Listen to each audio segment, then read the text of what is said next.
Hi, today is May 13th, 2018. This is another weekly update on my Autopot garden. The plants seem to be growing pretty well, so we'll just take a look at the last week of growth.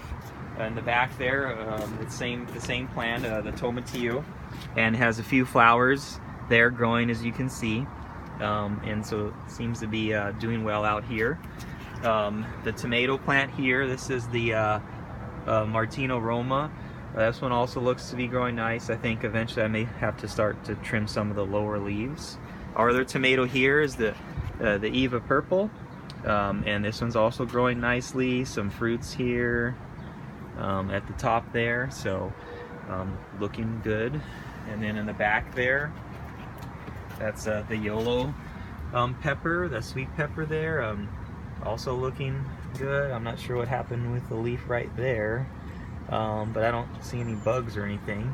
The poblano has some, looks like some fruits are coming out there at the top. Here's a serrano, also growing well. I don't see any fruits or flowers yet. Here's the arugula, which is the first time I'm growing arugula, and it's actually growing well.